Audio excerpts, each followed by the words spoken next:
What's up, guys? It's your boy NexxShift, and I am doing something I've never done before.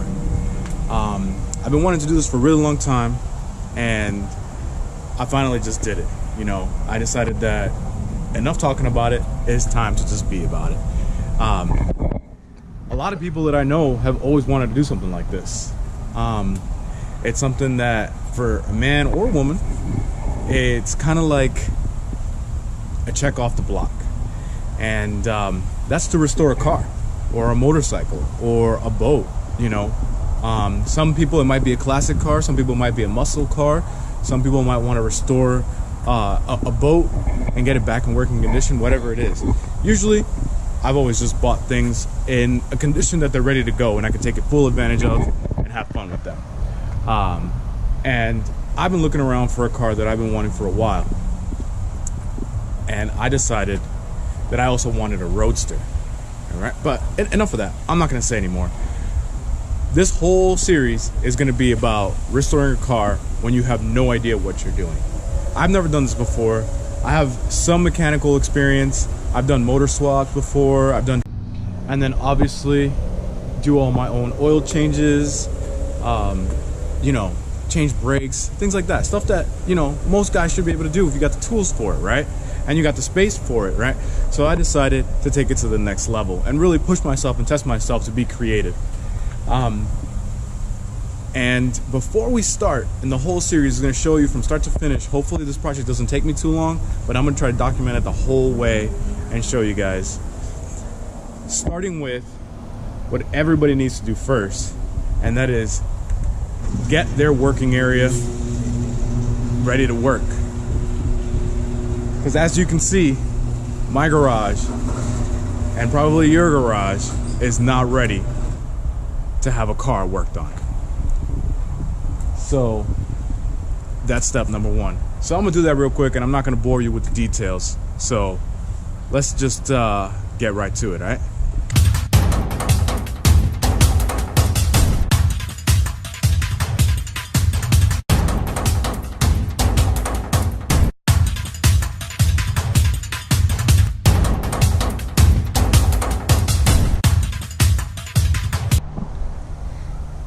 Alright, so now that I dug the car out of the way and dug everything out around it, this is the space I got to work with. As you can see, this is your standard one-car garage, barely fits kind of thing, and we live in this house.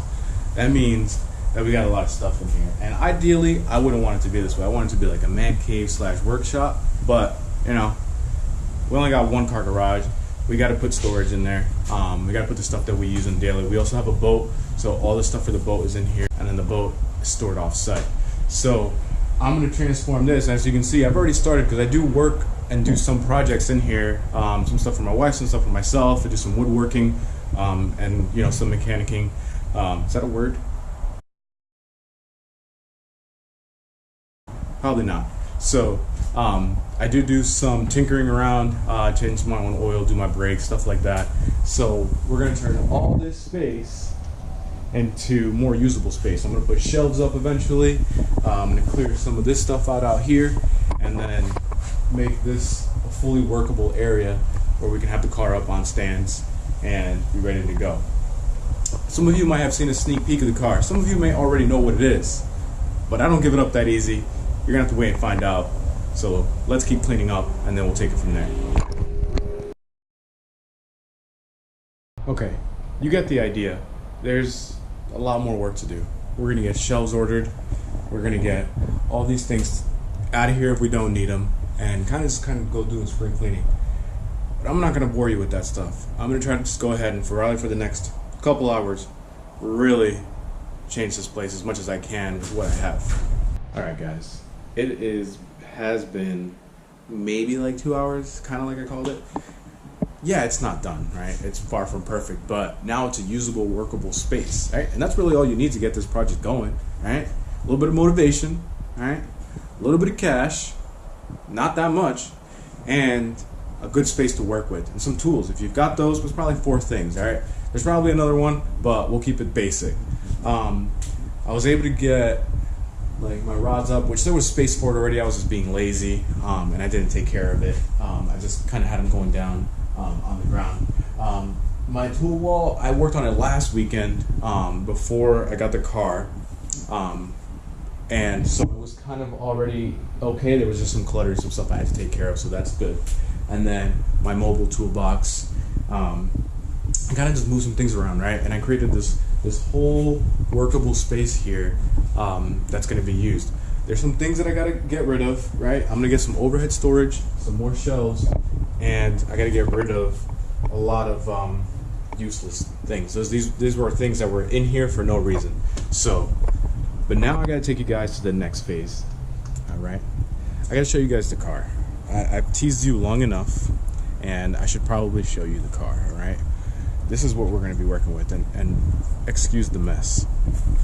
All right, she is a 1978 MGB.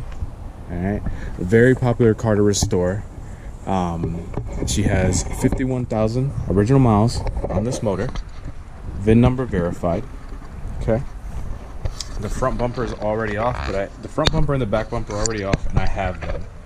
So, I have them, and I should just probably take them to the junkyard. I'm not going to use them. It has an electric ignition already installed by the previous owner, and it has a new carb already installed by the previous owner. It is in pretty good shape for the fact that it's been sitting outside in somebody's backyard with the tarp. Literally, when I found it, he said he's had it there for 8 years. All right, and I still think he took pretty good care of it. He had a tarp. He always made sure that the battery was charged and that he could run it. And look at this interior. I don't know much about these cars. I've done a lot of Googling, and I've hit the forums already, and I'm trying to figure out why this one has a wooden dash. I don't know if they got an aftermarket dash or if there were some models that came with a dash. If anybody knows, just hit me up in the comments and let me know. The roof, as you can imagine, is pretty tattered up, but to be honest, I live in beautiful South Florida. I'm not going to I'm not going to use it with the top. So as you can tell, there's some body work already done. I'm going to hit some of the areas with Bondo, fix up and clean up some of these things. I have all the hardware that's missing, and once I get her running well, the next step is doing some body work. This is going to definitely be more of a resto mod. I still want it to be comfortable, but I still want it to keep that cool, classy look. But priority number one is getting her running and running well. So, where was I going with this? So, I got the car locally, like I said, not too far away. So I didn't have to pay dealer fees. You know, we agreed on a great price, which, by the way, I'm going to tell you guys the price. And I'm going to tell you guys the price about everything along the way. So when you're doing this, you know what to expect. And you can be prepared for some of the cost. And I don't make that much money. I'll be right up front. And most people out there might be in the same situation. Some of you might just be rolling in it, right? So $1,500 was the selling price, right? That's what he was asking for. And to be honest, I was like, I don't know. I gotta ask the wife. But I gave him the $1,500 because it ran. Yeah, it needs some body work, and yeah, the interior needs some work and some love. But at the end of the day, a good running motor with a good transmission is high in my value book, right? I want to keep this car under $5,000 to build. Okay, that number might be too high, it might be too low, I don't know. But realistically, I gotta think to myself that some of the things that are going to counter, like paint alone, are going to take up a big chunk of my budget. So I'm realistic about that, right? And that's not all up front. I'm going to take my time with this, and I'm going to take you guys along the way.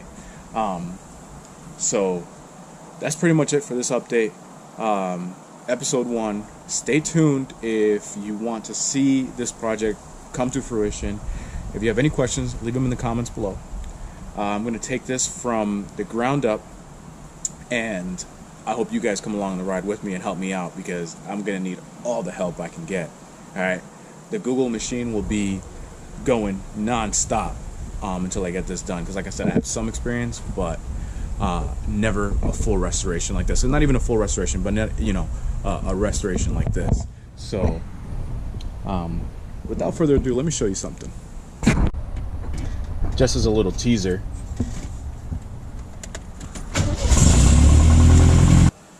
alright guys, that is it for this episode. Like I said, please stay tuned for episode number 2, where my plan is to get this thing running as well as it can before we start tearing it apart, pulling the motor out, refinishing, changing hoses. I want to drop the gas tank, change all the fluids, to deep dive into the brakes and suspension, which I do plan on lowering this car an inch, maybe 2 inches, and things like that. If you haven't already, give me a like or a subscribe. I would really appreciate it. Stay tuned and keep an eye on this project, alright?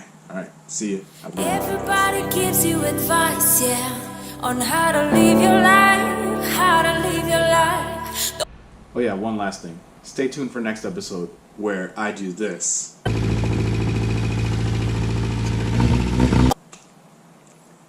It's gonna be a wild ride. See you guys. Nobody